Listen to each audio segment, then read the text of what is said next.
What is going on, homies? It's your boy Stumped back for another OPTC video, and in today's video we're diving into the Grand Voyage tier list breakdown for the local sea monster, the very first Grand Voyage for the game mode to actually release. And this particular game mode, it's built for endgame players, so if you guys are watching this video, hopefully it helps you guys out with what characters to max out, what characters to prioritize for this particular level 5 event. Now for local sea monster, you need to bring a mono Psy team, a mono Cerebral team, and there needs to be a Shanks on there. And in today's video, we're going to go through all of the options that you have within the Legends specifically, and then taking a look at some other very good characters that are either free-to-play or rare recruits for you guys to prioritize when taking on this particular event. Now, I am going to look at all of these units as max level limit break, as well as max 150. All of the best the character can be is what we're going to be looking at in today's video.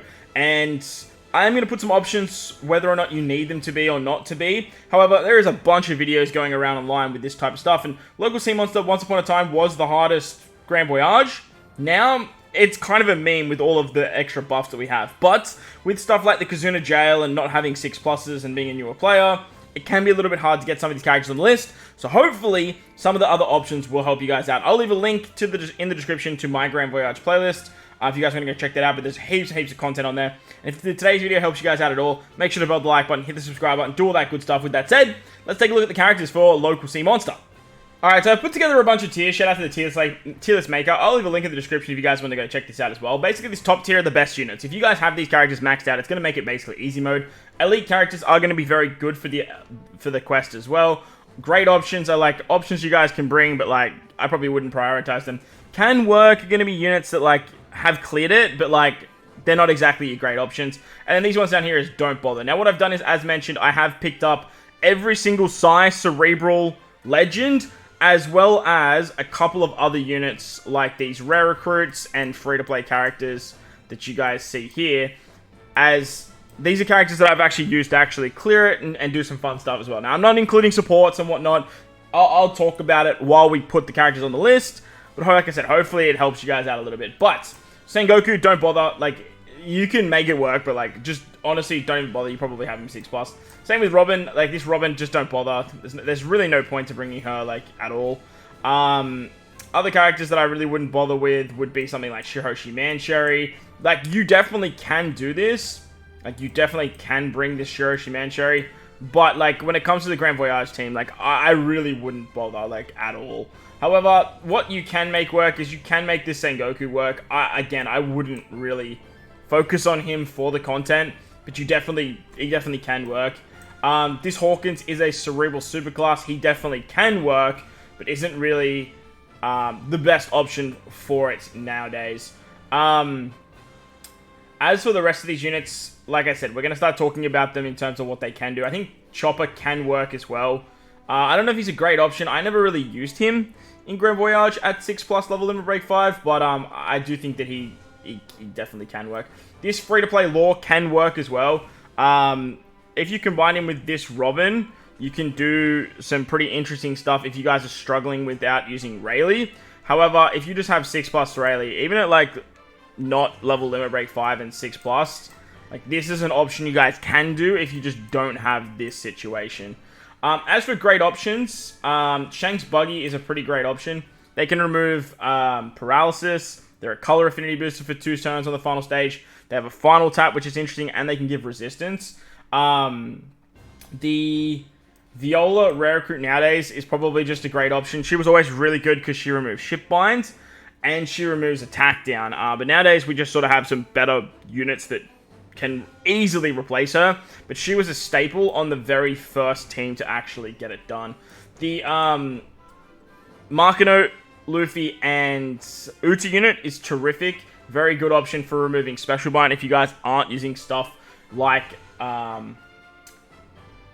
Shanks Crew. However, look, Shanks Crew was built for this, and obviously any Shanks Legend is going to see a bit of a higher place on the tier list as well. Nami and Usopp, they're a pretty great option. They can remove paralysis with their switch ability.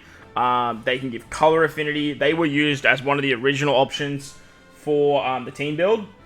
However, like, there's just kind of other units that work better. Nowadays, V1 Shanks 6+ at level limit break 5, he is still a great option. It was designed for him as well as Shanks' crew, this particular Shanks crew right here. Both of them are still great options. The 6-star Shanks crew can be used still. However, with the 6+ of Shanks crew, like, they're just better, to be honest. Mihawk Perona is also a pretty great option. There is other Peronas you guys can use. This Mihawk Perona was pretty much a really, really good shout because you could use the Kuma support on any Perona, which 5 turns of despair was actually really, really good. As for another character that was seen on the very first team, you had Neko and Inu, just the 6-star version. This particular unit is still fantastic, as they can give you an attack boost, orb boost, and color affinity boost over particular turns. However, like I said, with their 6+, like, there's just other units that can just do it better nowadays. Moving on to Elite now, we have Verse Shanks. I think Verse Shanks is probably a little bit better than this guy, just purely because you don't need as much investment. You can just bring him for the conditional boost with some of these other characters. He's going to satisfy your Shanks condition, as well as just be a really, really good unit to actually give you a little bit more damage if you're combining him with some of the best characters that you guys will see here. Another really good unit is Enel. Enel is fantastic with end of turn damage. He has a Gadatsu support that came out with him as well for some despair removal. Plus, he can apply increased damage taken. It's just free damage. The end of turn stuff works really, really well. Plus, he has Shipbind, and he was a really great replacement for when this Viola was around, because this Viola and this Robin were pretty much the only two that could do the Shipbind mechanic. And it was actually pretty prevalent with needing something like the Liberal Hind. So he's an elite character for it. He works so damn well. As for other elite characters, you have Rayleigh Gaban. I don't think Rayleigh Gaban's the best unit for this, but look, when they first released, they had everything in their kit to work for the event. They kind of just didn't. They have a super swap. They can give attack boost every turn. They give a chain boost on their super swap, but their Captain removes attack down, which is very, very valuable because there is attack down on the final stage, on the second last stage. As for other units that sort of just recently came out, you have this Boa. She's fantastic as a super class. She can remove despair with her super class, which is really, really good. Plus, she can give a conditional boost when you partner her with Rayleigh, who is actually exceptional for this too. Now, remember, like, local CMOX is kind of a meme now. Like, we can beat it with 5 units and whatnot, but I actually recently did it with her, the new 6+ Rayleigh, and this particular Markino and Uta unit. I use this Enel, I use this Shanks. Like, they're just very, very good characters to get it done. Next, we have Anniversary Shanks. Anniversary Shanks is very, very good because he can set defense to 0 for 2 turns. Plus, he can be a 2-turn orb booster for the final stage. Again, he's a Shanks character, which works great. On the final stage, you can't use base stats, which is a little bit annoying, which definitely hinders this guy. But this particular Shanks works excellently because you can just, like I said, set defense to 0. He can be an orb booster. You can do chain shenanigans. He's very, very good. Very, very good unit for this event. As for the last 4 units, these are pretty much your elite, like, the best characters to use. Now, this Rayleigh, I'm going to put, like, here, because he's still, like, a must-bring unit. Like, you kind of have to bring Rayleigh.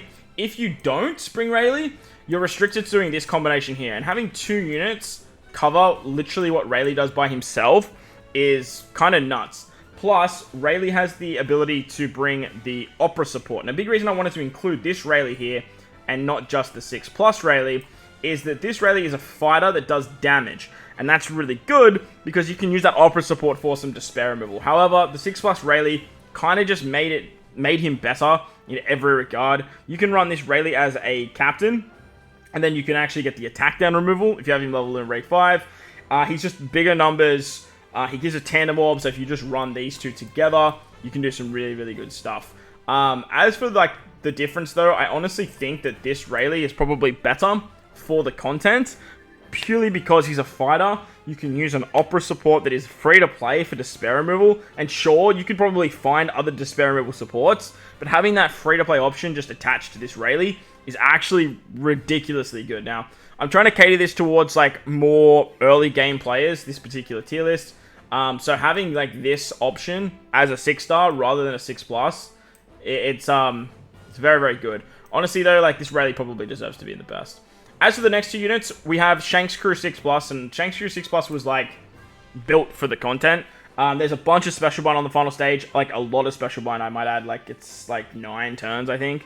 So unless you're using something like this unit right here with the Sabo support, you're not really getting around that. But Shanks as a captain completely removes it. Shanks as a captain does end of turn damage. Shanks as a captain gives you 3 turns of a chain lock. Plus, with their 6+, you can get an attack boost with their super swap. You can get a color affinity. You can carry a base stat into the final stage as well. Thanks to having a quick captain. You can run 2 Shanks crew captains and it just work exceptionally well. Thanks to their super swap. Thanks to all the fun stuff they do with base stats and color affinity and chain lock and stuff too. But, ironically, this unit wasn't the first 6+ dual unit. And even though it has a Shanks in the name, it's not the best character to use for this particular event. Neko Inu 6+. Came out of goddamn nowhere. The very first 6+ for a dual unit. And this unit is the best unit to run for Grand Voyage. If I was going to say to you guys, if you are prioritizing one character on this list, honestly, it's Neko Inu. Because what you can actually do is you can use this Shanks crew right here. You know what? This Shanks crew probably deserves to be up here. You can use this Shanks crew as your captain. Bring a... or even run... Yeah, you can run this guy as your captain. Bring this guy as a friend captain. And then run this guy as a sub. Or run this guy as a... friend captain and use something like this as your captain, and you can pretty much beat the content literally with this unit, and then running stuff like I said, this as your as a sub, or sorry, as a friend captain to remove attack down. You can do fun stuff with Viola. You can even do stuff with Shanks Buggy if you wanted to just sort of prioritize this unit and bring this character as a friend captain. But these two together will pretty much take care of the entire content. You do want to bring Rayleigh. Rayleigh is definitely a must because you want to bring the ability to get through damage reduction, and then you can just sort of chuck on, like I said, some of these other characters down here, and you can actually get it done fairly nicely. So Mihawk Prone is a really good option too with the Kuma support for Despair. So if you run these 3, whether you have this as a captain, friend captain, opposites, Rayleigh is a sub with the Opera support, Mihawk Prona with the Kuma support, you're pretty much covered for the entire piece of content. You don't really need anything else. You just want to bring stuff that will give you more damage. So if you're running Cat Viper as your captain, you bring a friend captain Shanks crew. You can run Verse Shanks on the team. You can run Shanks Buggy if you want to. If you manage to pull this particular Shanks, you can do that. So you can do some really, really nice stuff. But that's going to wrap up the video for Grand Voyage Local Sea Monster. I don't want to keep drag out these videos too long, but if you guys want to find some teams to actually get it done, like I said, I'll leave a link in the description with my Grand Voyage playlist for you guys. But hopefully you guys enjoyed it. Hopefully it helped you guys out. And if you did, make sure to belt the like button, hit the subscribe button, do all that good stuff. Most importantly, if you guys are in this beautiful world, please remember to enjoy the rest of your day. As always, homies, thank you all for watching, and I'll catch you all in the next one. Late!